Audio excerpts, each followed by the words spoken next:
S obzirom da smo prije nekoliko dana odradili temu kada je pravo vrijeme da se izvadi mrkva iz zemlje, vrijeme je da odradimo i onaj dio skladištenja.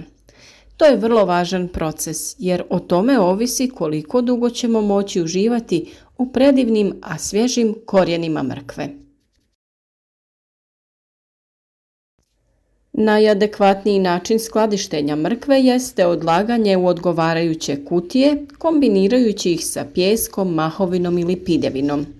U današnjem videu ćemo vam pokazati kako je to najlakše uraditi, a računamo naravno na vašu podršku kao i uvijek do sada. Podijelite video kako bi i drugi imali korist od našeg rada, ostavite like, pišite nam kako vi uspijevate održati svježinu mrkve i naravno, ako do sada niste, zapratite naš kanal jer upravo na ovaj način mi dobivamo povratne informacije. Znamo da li smo na pravom putu, da li su naši savjeti korisni i dajete nam motivaciju za daljnjim radom.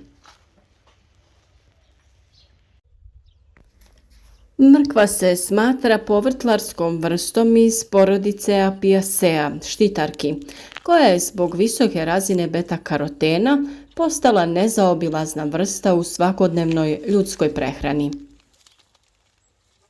Smatra se da mrkva ima pozitivan utjecaj na ljudsko zdravlje kao i svako povrće, a naravno da u nekim segmentima to ima veći utjecaj, kao na primjer u poboljšavanju vida, što nam i sam presjek mrkve daje naslutiti.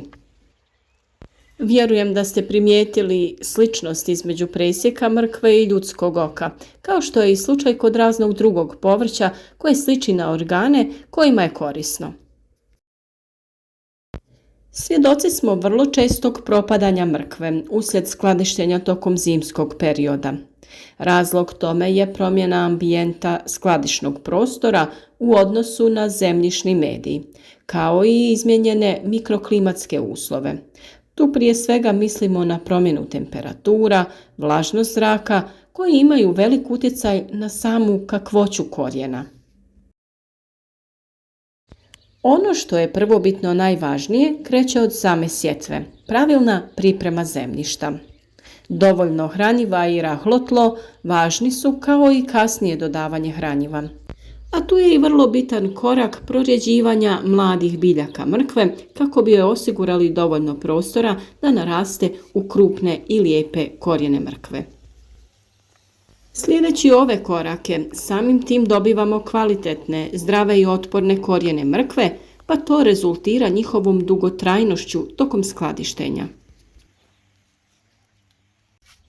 Jedna od mjera koja može doprinijeti većoj otpornosti mrkve naspram niskih temperatura nakon vađenja iz zemljišta je ostavljanje mrkve što duži vremenski period u tlu sa ciljem produkcije veće količine škroba i šećera, čime se direktno povećava stupanj otpornosti te povrtlarske vrste.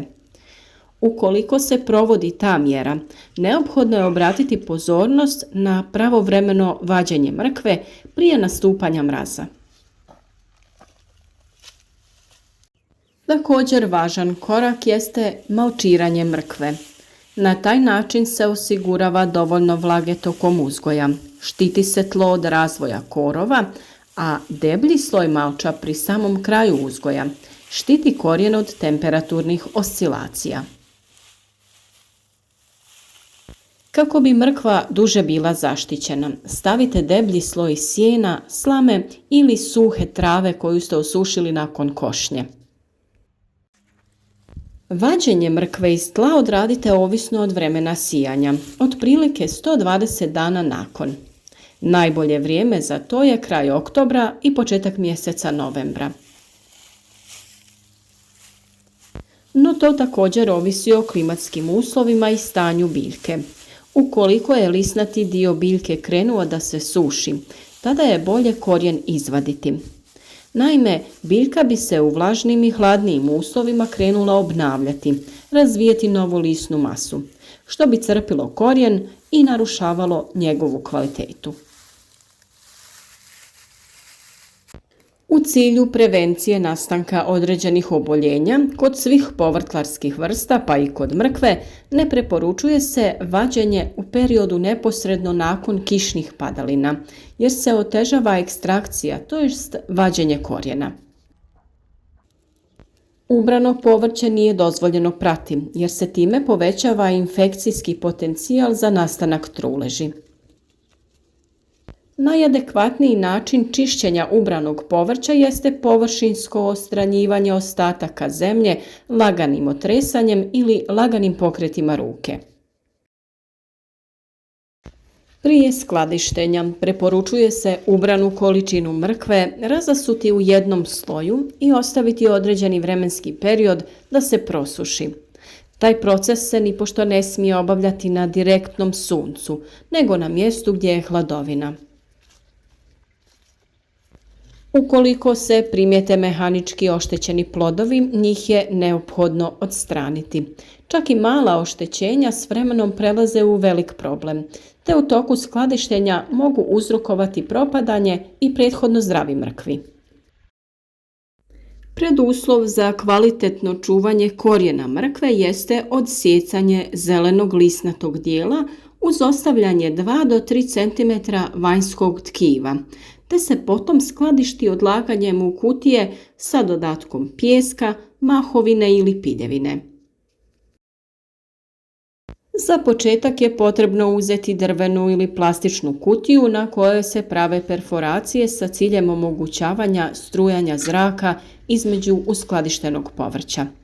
Ukoliko se kao vlažni medij koristi pijesak, obavezno ga je umjereno navlažiti, te redanje započeti slojem pijeska.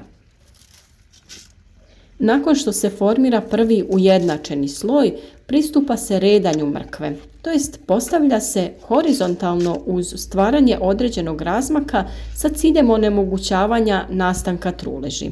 A ukoliko koristite kantu, u tom slučaju plodove mrkve okrenite vertikalno. Vrlo je važno da se plodovi međusobno ne dodiruju, nego da taj prostor popuni pijesak. Također nije dobro ni da dodiruju stjenku kante ili druge posude u kojoj se skladište.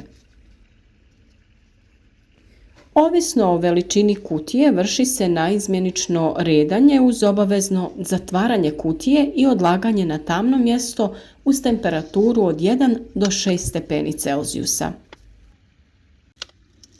Ovaj način skladištenja mrkve smatra se mnogo kvalitetnijim u odnosu na zamrzavanje, s obzirom da se održava veća razina visoko vrijednih sastojaka.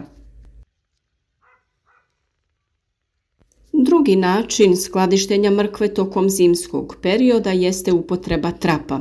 Za izradu trapa mogu se iskoristiti velike limene kante koje je poželjno ukopati u tlo.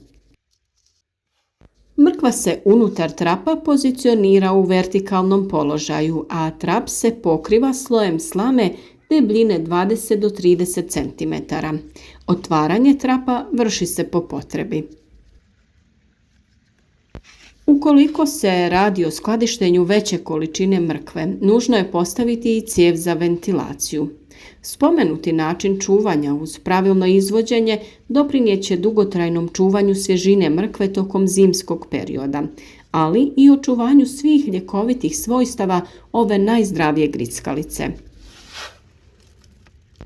Ovisno o količini mrkve koju imate i količini i vrsti prostora sa kojim raspolažete, odaberite metodu koja vama najviše odgovara. U drveni sanduk može vam stati zavidna količina mrkve. Trap u zemlju možete napraviti ukoliko raspolažete sa slobodnim prostorom u vrtu, ali obavezno odradite zaštitu od glodavaca tako što ćete postaviti neku vrstu mreže unutar trapa.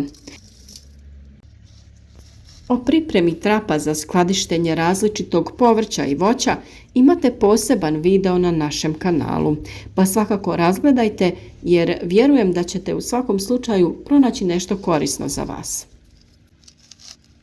Mi se trudimo dijeliti savjete koji će za vas biti u pravo vrijeme, baš kada vam trebaju, pa se nadamo da je to slučaj i sa ovim video savjetom. A naš rad ovisi o vašoj podršci, pa nam svaki vaš like, komentar i dijeljenje naših videa jako puno znači i hvala vam na tome. Jesenja sezona radova u vrtu je pred nama, pa ukoliko ste zaljubljenik u biljke i prirodu ili imate potencijal to postati, pridružite nam se. Uzgajajmo zajedno voće i povrće, različite ljekovite biljke, odaberimo zdrav način života za naše bolje sutra.